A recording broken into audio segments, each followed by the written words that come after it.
il faut se figurer une mère complètement terrifiée. Ouais, dans la pénombre, j'imagine. C'est ça. Dans la pénombre, en train d'enduire de bitume et de poids une toute petite corbeille en jonc, elle y dépose son nouveau-né et elle s'en va l'abandonner au bord d'un fleuve infesté de prédateurs. C'est vraiment une image glaçante. Et tout ça pour lui donner peut-être 1% de chance de survie face à un génocide d'État. C'est vraiment avec cette image hyper brutale que s'ouvre la pile de notes, d'articles et d'analyses historiques qu'on a reçues pour l'exploration d'aujourd'hui. Et c'est une image qui tranche violemment avec les vitrines de musées ou les grands péplums hollywoodiens auxquels on associe généralement ces récits. Ah oui, les versions très lisses, quoi. Exactement. Les sources qu'on analyse aujourd'hui, elles nous forcent à regarder l'Antiquité non pas comme une époque abstraite, mais vraiment comme un terrain de lutte viscérale. C'est de la sueur, c'est de la terreur politique. La mission de cette plongée au cœur des textes, c'est justement de dépasser un peu le mythe pour comprendre la mécanique humaine derrière l'histoire. Donc, décortiquons un peu tout ça. Notre point d'ancrage, c'est le chapitre 2 du livre de l'Exode. Étudié ici dans sa traduction classique de Louis II, pour être précis. Voilà. Et il faut vraiment mettre de côté tout ce qu'on croit savoir sur cette épopée. Parce que lorsqu'on lit ces 25 petits versets à travers le prisme des recherches qui nous ont été soumises, franchement, ça ressemble à un thriller géopolitique haletant. C'est le mot. On y découvre des bébés cachés pour échapper à des décrets meurtriers, un réseau de désobéissance civile incroyable, des assassinats politiques étouffés dans le sable et de multiples crises d'identité. Le cadre d'analyse fourni par notre audience, il en est fait crucial ici. Parce que, avant de chercher la moindre dimension théologique dans ce texte, la recherche nous invite à l'aborder comme une observation clinique. Une observation de la survie, c'est ça? Tout à fait. De la survie sous un régime totalitaire. Le génie littéraire de ce chapitre, tel que le soulignent vraiment les notes historiques, c'est sa façon de dépeindre l'humanité dans sa nudité stratégique la plus totale. Et ça, bien avant l'intervention d'une quelconque force supérieure. Alors, entrons dans le vif du sujet, avec les 10 premiers versets. Le récit commence par une naissance au sein de la maison de Lévi. La mère voit que l'enfant est, je cite, « beau », et elle parvient à le cacher pendant 3 mois. 3 mois, c'est énorme. Mais c'est une folie. Quiconque a déjà côtoyé un nourrisson sait que c'est une alarme sur pattes. Dans un climat de terreur où un simple pleur peut attirer les soldats du régime, la tension psychologique dans cette maison devait être absolument vertigineuse. Et lorsque cette dissimulation domestique, elle atteint, disons, ses limites physiques et logistiques, la réaction de la mère est hyper révélatrice. Les articles d'exégèse soulignent qu'elle ne sombre pas du tout dans le fatalisme. Non, elle passe à l'action. C'est ça. Le texte indique qu'elle fabrique une caisse de jonc. Et d'ailleurs, le terme original hébreu utilisé ici est fascinant. Les notes mentionnent qu'il renvoie au même mot que celui utilisé pour l'arche de Noé. Attends, la grande arche pour le déluge? Oui, la Théba. C'est exactement le même concept, mais à une échelle intime. C'est une vraie ingénierie du désespoir. Elle conçoit un vaisseau de survie miniature, parfaitement étanche, grâce au bitume, tu vois, pour manipuler le destin là où il n'y a plus aucune option rationnelle. Sauf que, et c'est là que c'est brillant, ce n'est pas un simple abandon à la dérive, au petit bonheur la chance. Pas du tout. C'est ce que j'appellerais, moi, la stratégie de se cacher à la vue de tous. La sœur du bébé, au lieu de rentrer chez elle pour pleurer, elle se poste à distance pour observer. Oui, elle fait le guet. C'est de la surveillance active. Et l'ironie explose véritablement quand la fille de Pharaon descend au fleuve. Elle trouve la caisse, elle l'ouvre et elle déclare, je cite, « C'est un enfant des Hébreux ». Il n'y a aucune ambiguïté. Elle sait très bien ce qu'elle a devant les yeux. Mais complètement. Elle a la preuve flagrante d'une violation d'un décret d'extermination promulgué par, je le rappelle, son propre père, le dirigeant suprême de l'Égypte. Et pourtant, le texte nous dit très simplement qu'elle en a pitié. Ce qui est fascinant ici vraiment, c'est l'accumulation pure et simple d'actes de résistance qui sont orchestrés exclusivement par des femmes. Et ça, à l'insu totale du pouvoir patriarcal oppressif. Au nez et à la barbe de Pharaon. C'est exactement ça. Les analyses sociologiques dans nos sources le montrent très bien. D'un côté, la mère défie la loi du silence. De l'autre, la sœur fait preuve d'un opportunisme tactique inouï. Et enfin, la fille de Pharaon, elle, commet carrément un acte de haute trahison politique, juste par pure compassion. C'est un truc de fou. C'est un réseau clandestin féminin qui grippe, mais littéralement, la machine de mort de l'Empire égyptien. Mais le coup de maître, pour moi, c'est vraiment l'intervention de la sœur. Elle surgit des roseaux, l'air de rien, et elle propose avec un aplomb phénoménal, elle dit « Veux-tu que j'aille te chercher une nourrice parmi les femmes des Hébreux ?» C'est d'une audace folle. Mais grave! Elle ne révèle aucun lien de parenté, elle se présente juste comme une facilitatrice face à une princesse qui se retrouve soudainement avec un bébé sur les gras et qui ne sait pas quoi en faire. Et la conclusion de cette petite tractation, c'est un sommet d'ironie. Ah oui, le paiement. La princesse accepte et elle dit à la mère de l'enfant qui vient d'arriver « Emporte cet enfant et allaite-le-moi, je te donnerai ton salaire ». L'oppresseur finance littéralement la survie de la famille opprimée. C'est magnifique. La mère, elle est payée par le trésor de l'État pour élever son propre fils, qu'elle était censée jeter au fleuve la veille. C'est un braquage institutionnel magistral, franchement. C'est clair. Et c'est un retournement de situation qui montre que la subversion, elle ne nécessite pas toujours une insurrection armée. Parfois, c'est simplement de la ruse et une empathie partagée. Ouais, une faille dans le système. Exactement. Et ce sauvetage purement humain conduit à une adoption formelle. L'enfant, une fois sevré, il est ramené à la cour et il devient pour la princesse comme un fils. Elle le nomme Moïse, ce qui signifie « retirer des eaux ». Or, cette double appartenance, le fait qu'il soit nourri au lait hébreu mais éduqué dans l'or égyptien, Son côté tiraillé, quoi. voilà. C'est précisément le mécanisme qui va provoquer la grande fracture de ce personnage par la suite. Et ça illustre parfaitement comment une solution temporaire de survie engendre la catastrophe qui suit. Parce que le récit fait un bon gros bond en avant, on arrive au verset 11, Moïse est adulte.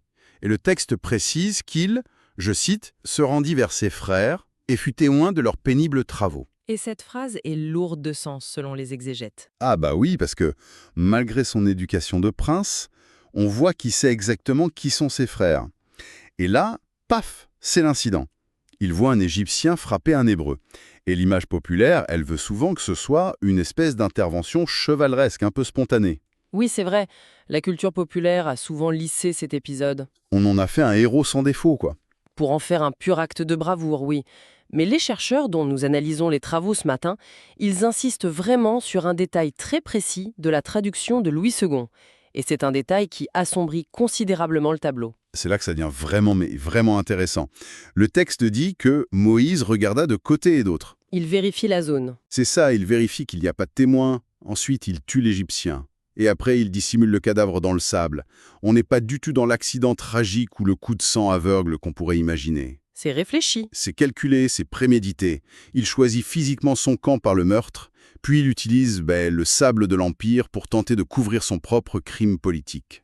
Ce fameux regard de côté et d'autre, il déconstruit totalement l'archétype du héros serein et assumé qu'on nous vend souvent. Les analyses psychologiques dans notre dossier montrent un homme déchiré en fait. Il est rongé par la conscience de l'illégalité de son acte, au sein même du système qui le nourrit. Il est pris au piège de ces deux mondes. C'est ça, il essaye d'utiliser la violence inhérente à l'Empire pour combattre cet empire. Mais le secret en politique, c'est souvent une illusion. Le sable finit toujours par recracher ce qu'on y enfouit, surtout dans un système de surveillance étatique aussi poussé. Et le retour de bâton, il est fulgurant dès le lendemain. Moïse sort à nouveau, il voit deux Hébreux en train de se battre entre eux, et il tente d'intervenir en médiateur éclairé. Il pense avoir la légitimité pour le faire. Exactement. Il s'adresse à celui qui a tort, mais au lieu de la gratitude attendue, il reçoit une fin de non-recevoir d'une brutalité mais cinglante. Le gars lui dit « Qui t'a établi chef et juge sur nous? Penses-tu me tuer comme tu as tué l'Égyptien ?» Ouch! La douche froide. Et cet effondrement de Moïse, à ce moment précis, ça s'explique par une impasse identitaire totale. C'est d'ailleurs très bien documenté par les commentateurs de ce chapitre dans nos sources. Comment il l'explique du coup? Eh bien, pour l'administration de Pharaon, Moïse est un Égyptien privilégié. C'est un membre de la caste dirigeante.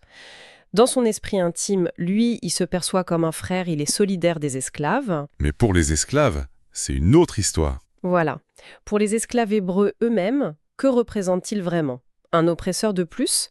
C'est une autorité illégitime et hypocrite qui descend de sa cour royale pour venir distribuer des leçons de morale, tout en utilisant en cachette les méthodes expéditives des bourreaux.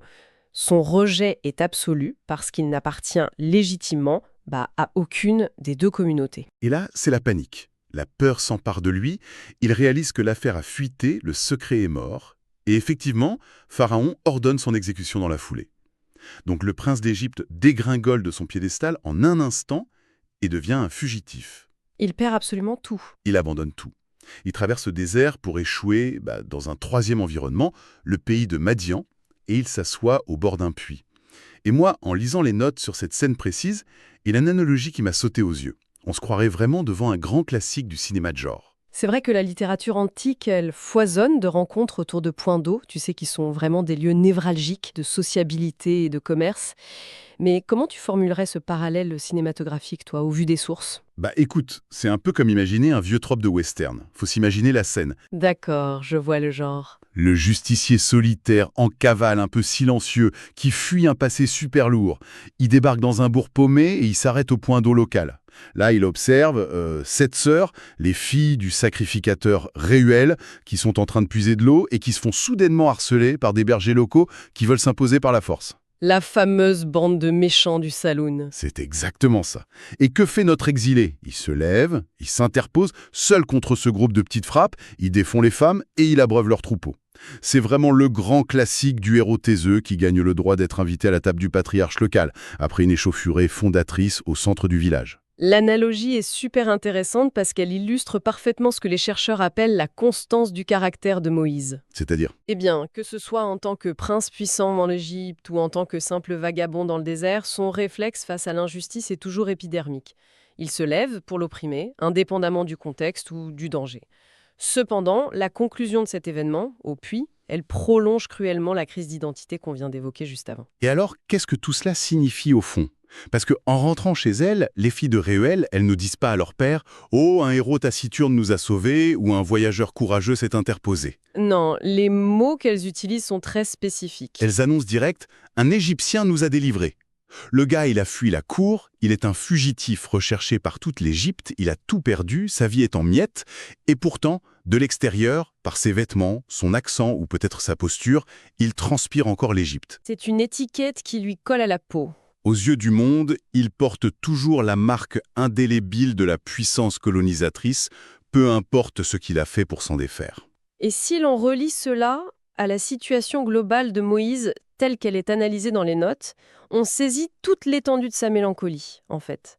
Cet homme, c'est l'incarnation de l'exil perpétuel. C'est triste quand on y pense. Vraiment. Il a été sauvé par des Hébreux, formé par des Égyptiens, rejeté par son propre peuple de sang, à cause de ses méthodes égyptiennes. Et il est maintenant accueilli par des Madianites, qui, eux, l'identifient fermement comme l'Égyptien de service. L'exil n'est pas qu'une question de géographie pour lui, il s'est installé au cœur même de son identité. Et cette tristesse, elle culmine vraiment lorsqu'il s'établit à Madian. Il épouse Séphora et il a un enfant. Il nomme son fils Gershom. Et le texte prend soin de donner sa justification personnelle à ce choix. Il dit « car j'habite un pays étranger ». C'est lourd à porter pour un enfant, ce nom. Même marié, tu vois, même intégré dans cette nouvelle famille, même devenu un paisible berger du désert, la blessure reste complètement béante. Il baptise son propre enfant du nom de sa non-appartenance. Pour moi, c'est l'acceptation d'une vie passée en marge de l'histoire. Il se résigne. Ce nom, Gershom, il cristallise effectivement la résignation de Moïse face à son statut d'immigré éternel, déconnecté des centres de pouvoir. Et c'est précisément à ce moment-là, Au moment où il touche le fond, oui, au moment où le personnage principal semble avoir accepté sa disparition narrative, englouti par l'anonymat des dunes du désert, que le texte opère un basculement structurel vertigineux, un basculement que les exégètes soulignent très souvent d'ailleurs. car oui, pendant que Moïse s'efface gentiment à Madian, en Égypte, le temps continue de tourner. C'est la transition hyper saisissante qu'offre la fin du chapitre, des versets à 23-25. La structure change complètement. Il y a un contraste frappant qui ressort des notes qu'on a étudiées. Pendant 22 versets, on n'a lu que des manœuvres politiques strictement humaines. Des tractations de sages-femmes, de l'ingénierie de survie dans les roseaux, des meurtres planqués dans les ruelles, des bagarres de bergers au bord des puits. La terre et la poussière, quoi. Exactement. Et Dieu, là-dedans, il est d'une absence assourdissante. On n'en entend pas parler. Et brusquement, au verset 23, la caméra recule et la dimension de l'histoire change complètement d'échelle. Le texte marque cette rupture par l'expression « longtemps après ». Le roi d'Égypte finit par mourir, mais, attention, ce changement dynastique n'allège en rien la souffrance sur le terrain. Au contraire, le texte décrit une réalité insoutenable. Ça empire, en fait. Oui, Les enfants d'Israël gémissent sous la servitude et poussent des cris. Il ne s'agit pas ici d'un plaidoyer juridique ou d'une prière bien structurée qu'on ferait dans un temple. Non, c'est le cri primal d'une population écrasée par la torture du travail forcé. C'est viscéral. Et c'est là, seulement après ce très très long silence, que la sphère cosmique intervient enfin. Les cris montent au ciel, et les 3 derniers versets déclinent 4 actions divines à la chaîne. Une succession très précise. Dieu entend les gémissements, il se souvient de son alliance, il regarde les enfants d'Israël, et il a compassion. Ou selon la nuance de la traduction qu'on trouve dans certaines notes, il connaît leur souffrance. Et cela soulève une question cruciale qui est abordée par plusieurs des articles de recherche qu'on a épluchés. Pourquoi cette intervention se manifeste-t-elle uniquement maintenant ? C'est vrai, il aurait pu intervenir au moment du décret sur les bébés. Exactement. Et l'explication, elle réside dans la progression de ces 4 verbes qui forment une théologie de l'action magnifique. Il y a d'abord l'audition, la réception brute de la douleur. Le cri qui perce le ciel. C'est ça. Ensuite, le souvenir, la reconnexion avec l'engagement historique envers les ancêtres. Puis le regard, l'attestation visuelle de la réalité de l'oppression sur le terrain. Et enfin, la connaissance ou la compassion, qui est le moteur intime précédant l'intervention. Donc c'est un processus en 4 étapes. Voilà. Et l'analyse démontre que la souffrance inarticulée a dû atteindre son paroxysme, le point de rupture absolu, pour enfin déclencher le mouvement cosmique et mettre un terme à la période exclusive des petites intrigues humaines. Ça donne presque le sentiment que toute l'ingéniosité humaine du début du récit, tu sais, la corbeille étanche, le meurtre politique dissimulé, la fuite dans le désert, ce n'était qu'un prélude. Un prélude indispensable, certes, mais totalement insuffisant en soi pour provoquer une véritable libération systémique de la nation. L'humain a ses limites. Il fallait que la douleur de masse atteigne le ciel. C'est une très belle synthèse. En croisant l'ensemble des sources abordées lors de cette analyse, ce chapitre 2 tisse effectivement une fondation narrative, mais magistrale. Tout s'imbrique. Oui, il lie d'une part la désobéissance civile éclatante de femmes refusant de céder à l'Empire, d'autre part le fardeau écrasant d'un homme en pleine dislocation identitaire, incapable d'agir efficacement par lui-même, et enfin l'écho ravageur d'un peuple opprimé dont les cris primaires finissent par réveiller l'histoire avec un grand H. Et d'ailleurs, toute cette mécanique narrative, elle laisse une réflexion fascinante à quiconque se plonge sérieusement dans ces textes. Pour clore notre exploration, il y a l'une des notes de recherche qui propose une lecture assez provocatrice de cet exil de Moïse. Ah oui, cette idée sur la préparation à sa vocation. Exactement. Et si la trajectoire de Moïse, je veux dire son rejet massif par les siens et sa fuite un peu pitoyable dans le désert, n'était finalement pas un échec tragique, mais plutôt le prérequis absolu à sa future mission. C'est une perspective qui change tout. Faut y réfléchir. En Égypte, avec toute sa bonne volonté du monde, Moïse a tenté d'être le sauveur de ses frères tout en conservant, on va dire, son logiciel de prince. Il a usé de la force, du meurtre, du secret, soit, en gros, les outils même de l'oppresseur qu'il voulait combattre. Et le résultat était catastrophique. Un désastre total. Donc, pour pouvoir incarner la véritable libération, ne fallait-il pas d'abord qu'il soit impitoyablement dépouillé de tous ses privilèges toxiques, qu'il soit arraché à son identité de dominant pour devenir un simple berger, un immigré en terre étrangère, apprenant l'humilité et la compassion loin des palais. Se vider pour mieux se remplir de sa vraie mission. L'idée que nos crises d'identité les plus violentes et nos périodes d'exil total soient en réalité l'entraînement indispensable à notre véritable vocation, c'est une pensée bouleversante. Et c'est sur cette interrogation qu'on va laisser tous ceux qui nous écoutent méditer aujourd'hui.